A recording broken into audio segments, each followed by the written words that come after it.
Jai Hind everyone, this is Varsha Dubey. Welcome you all in my social science class. आज के इस video lecture में मैं political science के chapter 4 को कंटिन्यू करते हुए एक नया टॉपिक डिस्कस करने वाली हूँ और हमारा टॉपिक है आज का इलेक्शन कैंपेन, है ना। आज हम चुनाव प्रचार कैसे होता है इंडिया में, इसके बारे में, पूरा इसका प्रोसेस क्या है, एंटायर प्रोसेस के बारे में हम डिस्कस करेंगे। और अगर मैं पहले की बात करूँ तो till today we had discussed about who will be the voters, how will the voter list prepared, the candidate nominate themselves by filling nomination form, है ना। ये सारी चीज़ें हमने पढ़ी। कौन होते हैं वो लोग जो वोटर लिस्ट में शामिल होते हैं, वोटर लिस्ट क्या होती है, कैसे बनाई जाती है, कैसे अगर एक कैंडिडेट खुद को नॉमिनेट करना चाहता है तो उसका क्या प्रोसेस होगा, नॉमिनेशन फॉर्म भरता है। आज हम क्या डिस्कस करेंगे कि how will they make people aware, they means candidate, how will they make people aware or encourage them to vote for them, और how will they share their policies and agenda to the people।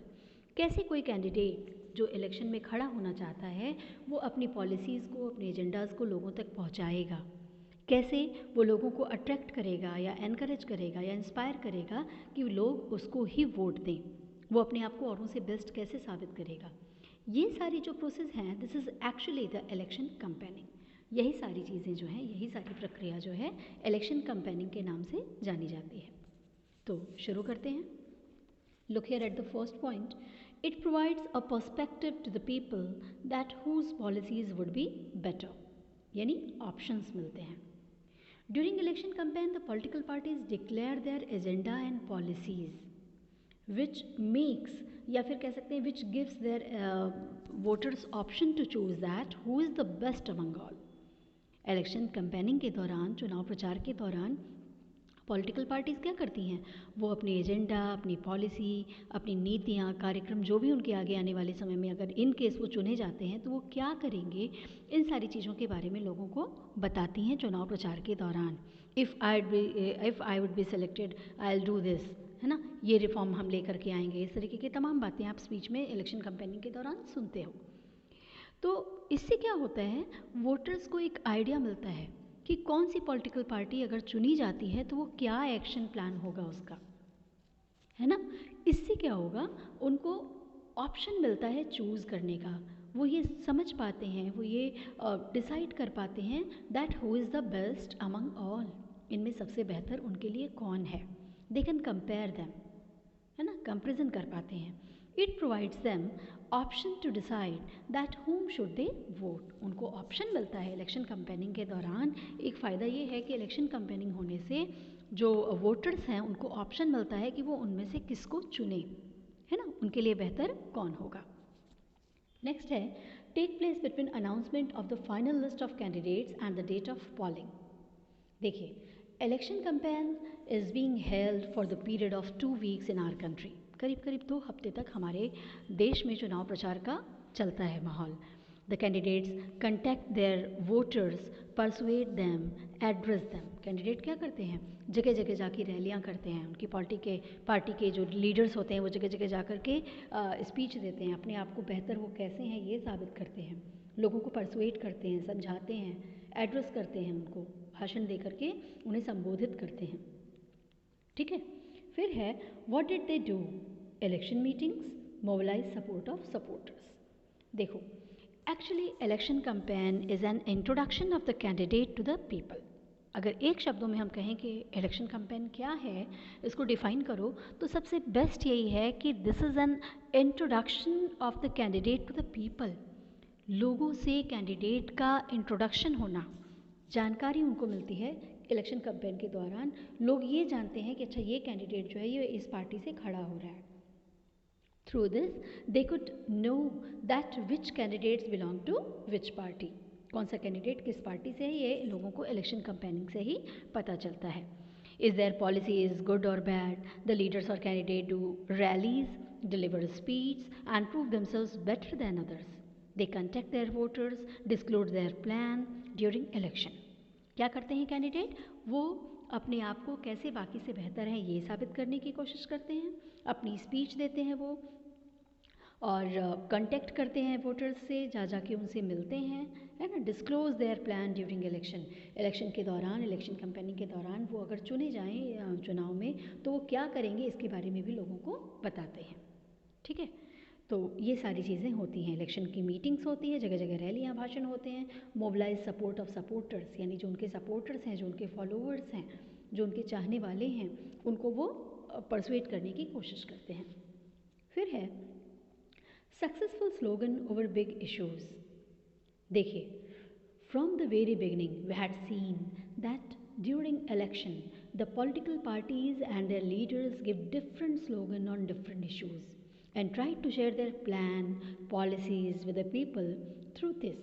शुरू से हम ये देखते आए हैं, जब से चुनाव और ये सारी चीज़ें शुरू हुई ना, तो इलेक्शन के दौरान हमने शुरू से देखा कि पॉलिटिकल पार्टी समय समय पर नए नए स्लोगन्स लेके आती हैं। और ये स्लोगन्स क्या बताता है, ये स्लोगन्स एक तो मेन इश्यूज़ पे होते हैं, अलग अलग इश्यूज़ पे होते हैं, जो जलते हुए मुद्दे होते हैं उन पे होते हैं, है ना, और उनकी पॉलिसीज़, उनके प्लान का एक तरीके से कहिए तो एक शॉर्ट में इंट्रो होता है। जैसे अगर मैं यहाँ पे कुछ फेमस स्लोगन की बात करूँ तो देखो, लिखा है गरीबी हटाओ Congress in 1971, save democracy Janata Party 1977, land of tiller, tiller means होता है farmer, left front 1977, protect the self respect of the Telugus. अभी मैं इसको आपको इलेबोरेट भी, इसको एक्सप्लेन भी करती हूँ क्या है। अगर मैं पहले स्लोगन पे आती हूँ तो over the period different political parties has adopted different slogan to attract the people to their party. अलग अलग समय पे अलग अलग पार्टीज़ ने कई तरीके के स्लोगन अपनाए जिससे लोग उनकी पार्टी की तरफ अट्रैक्ट हो सकें, उन्हें वोट दे सकें। जैसे in 1971 during the period of Indira Gandhi the Congress party gave slogan to remove garibi from the country if the selected. 1971 में जब इंदिरा गांधी की पार्टी कांग्रेस पार्टी ने क्या स्लोगन दिया था, remove garibi from the country if they selected, अगर वो चुने जाते हैं तो वो देश से गरीबी हटाएंगे। ठीक है, फिर मैं दूसरे पे आती हूँ। In 1977 under the leadership of Jayaprakash Narayan Janata Party gave slogan to save democracy because at that time Indira Gandhi impose democracy in the country. 77 में क्या हुआ था, इंदिरा गांधी ने वो दंगे और ये सारी चीज़ें हुई थी ना सिखों के खिलाफ, और बहुत सारी चीज़ें हुई थी। तो जयप्रकाश नारायण क्या नारा लेके आते हैं, सेव डेमोक्रेसी, यानी प्रजातंत्र को बचाने के लिए नया नारा लेके आते हैं। और eight that time Indira Gandhi impose democracy in the country, क्योंकि वो डेमोक्रेसी के नाम पे काफ़ी कुछ दंगे फसाद हुए थे उन दिनों। तो जयप्रकाश नारायण सेव डेमोक्रेसी का नारा लेके 1977 में आते हैं। फिर इन 1977 में ही एक और आया था, the left front party in West Bengal. Bengal में जो वामपंथी आंदोलन हुआ, वो पार्टी क्या वहाँ स्लोगन लेके आई, gave slogan of land to tiller. टिलर मतलब किसान, किसानों को ज़मीन दे दी जाए, अगर वो चुने जाएंगे तो वो किसानों को ज़मीन प्रोवाइड कराएंगे। क्यों, because at that time maximum land areas were occupied by the land owners, क्योंकि उस समय ज़्यादातर जो लैंड एरिया थे वो किसके कब्जे में थे, ज़मींदारों के। तो उनके हाथ से छुड़वा करके टिलर्स तक यानी फार्मर्स तक लैंड एरिया की एक्सेस होगी, ऐसा 77 में लेफ्ट फ्रंट पार्टी ने वेस्ट बंगाल में लोगों से प्रॉमिस किया अपने स्लोगन के थ्रू। ठीक है, 1983 की अगर हम बात करते हैं तो during election in Tamil Nadu mister TN. Ramarao given slogan for the protection of the Telugus. TN. Ramarao ने तमिलनाडु में 1983 में एक स्लोगन दिया जिसमें लिखा था तेलुगुस को बचाने के लिए, प्रोटेक्शन ऑफ द तेलुगुस। तो इस तरीके से in this way you understand the that the message to people, कह सकते हैं टू मैसेज पीपल और टू शेयर देयर पॉलिसीज और ideas to the election, the political parties adopted strategies or give different slogan on different big issues. इस तरीके से आप इन slogans को देख करके समझ रहे हो ना कि समय समय पर हर पॉलिटिकल पार्टीज़ अलग अलग स्ट्रेटजी लेकर के आती है, अलग अलग नीतियाँ लेके आती हैं और उनसे बेस्ड उन पे स्लोगन्स भी देती है। Besides this the political parties will have to follow some code of conduct.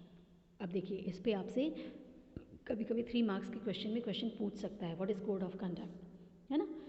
Political parties पे कुछ कोड ऑफ कंडक्ट भी लगाए जाते हैं। अब क्या है ये कोड ऑफ कंडक्ट, देखिए, actually these are the basic setup या फिर कह सकते हैं guidelines which parties must follow during election campaign. ये कोड ऑफ कंडक्ट कुछ ऐसी बेसिक गाइडलाइंस हैं, निर्देश हैं, दिशा निर्देश हैं पॉलिटिकल पार्टीज़ के लिए कि इलेक्शन के दौरान उन्हें किन बातों का ख्याल रखना चाहिए। The party should be careful and attentive to some basic guidelines during election campaign and they couldn't go against these guidelines. कोई भी पार्टी इस कोड ऑफ कंडक्ट के खिलाफ, इन रूल रेगुलेशन के खिलाफ नहीं जा सकती। क्या है? No party can use any place of worship for election propaganda because India is a secular country. ये तो आप अच्छे से जानते हो, हमारा देश जो है वो सेकुलर है ना। हर धर्म को बराबर इक्वली ट्रीट किया जाता है। तो कोई भी पॉलिटिकल पार्टी को ये परमिशन नहीं है कि वो किसी मंदिर में, मस्जिद में, चर्च में, गुरुद्वारे में जा कर के सॉरी इलेक्शन कैंपेनिंग या इलेक्शन प्रोपेगेंडा, इस चुनाव से संबंधित कोई भी चीज़ें कर सके। ठीक है, ताकि किसी रिलीजन को ना तो बढ़ावा मिले, ना किसी रिलीजन को ये लगे कि वो सप्रेस किया जा रहा है। नेक्स्ट है, no party can use government aircrafts and officers for election. देखो, parties can't use government vehicles, aircrafts for personal party propaganda. और अगर यहाँ में प्रोपेगेंडा दो बार आया, आप प्रोपेगेंडा सोच रहे हो, प्रोपेगेंडा है क्या? This is a basic setup of believes which one promote, है ना। तो they can't use government resources. चुनाव प्रचार के दौरान चाहे वो रूलिंग पार्टी हो या अपोजिट पार्टी हो या कोई भी पार्टी हो, उसको ये इजाज़त बिल्कुल नहीं है कि वो गवर्नमेंट ऑफिस का, गवर्नमेंट व्हीकल्स का या गवर्नमेंट ऑथराइज्ड किसी भी रिसोर्सेज का अपने प्रचार के लिए यूज़ कर सके। ठीक है। फिर है, once elections are announced ministers shall not lay foundation stones of any major projects. ये भी एक बड़ी बात है। देखिए, after the announcement of election no the party can declare और अनाउंस या फिर कह सकते हैं implements any major projects because that can make the favourable condition to the party in election. एक बार अगर अनाउंसमेंट हो गया इलेक्शन का, तो किसी भी पार्टी को, even then the ruling party also can't announce the implementation of any major project. अगर एक बारी इलेक्शन की डेट डिसाइड हो जाती है तो उसके बाद किसी भी पार्टी को, चाहे वो रूलिंग पार्टी हो या कोई भी पार्टी हो, उसको किसी भी मेजर प्रोजेक्ट पे काम करने या फिर उसके अनाउंसमेंट करने की या उसके शिलान्यास करने की इजाज़त नहीं है। क्यों? क्योंकि ऐसा वो इसलिए भी कर सकते हैं कि लोगों का फेवर, लोगों का अटेंशन अपनी ओर खींच सकें। देखिए, हम ये बेहतर काम कर रहे हैं, ये प्रोजेक्ट हम लेके आए। अक्सर आप सुनते भी होंगे न्यूज़ में, है ना, कि कोई योजना जो है शुरू कोई और कराता है, लेकिन इलेक्शन के बाद जब वो हट जाता है तो काम कोई और कर ले जाता है और क्रेडिट मिल जाता है बाद वाले को। तो इसीलिए इन चीज़ों को रोकने के लिए ये सारे कोड ऑफ कंडक्ट जो हैं वो इम्पोज किए गए पॉलिटिकल पार्टीज़ पे इलेक्शन के दौरान। तो these are some limitations for the parties during election, है ना। यहाँ तक मैंने आपको जो भी बताया ये आपने देख लिया, कोड ऑफ कंडक्ट क्या है, क्या लिमिटेशंस हैं इलेक्शंस के दौरान पार्टीज़ के। साथ में आपने ये भी देखा इलेक्शन कैंपेनिंग कैसे होती है। अगर मैं शॉर्ट में बोलूँ, if I remind you that we had discussed about reserved constituencies. अब तक हमने क्या क्या पढ़ा? हमने रिजर्व्ड कंस्टिट्यूएंसीज के बारे में देख लिया, हमने वोटर लिस्ट के बारे में देखा, क्या वोटर लिस्ट है, कैसे वो इलेक्टोरल रोल तैयार होता है। हमने आज ये भी पढ़ा कि इलेक्शन कैंपेनिंग कैसे होती है, नॉमिनेशन ऑफ कैंडिडेट्स कैसे होते हैं, कैसे टिकट्स मिलते हैं, है ना। Now we'll discuss that how the polling and counting of votes came into force. अब अगले वीडियो में हम क्या पढ़ेंगे? अगले वीडियो में हम ये पढ़ेंगे कि एक्चुअली वोट पड़ता कैसे है ना। तो हमारा अगले वीडियो का टॉपिक होगा polling and counting of votes.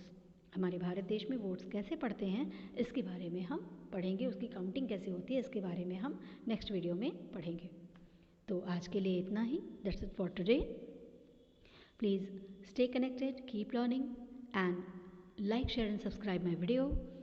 Please hit on the bell icon to get the notification of my upcoming video. Thank you. Jai Hind.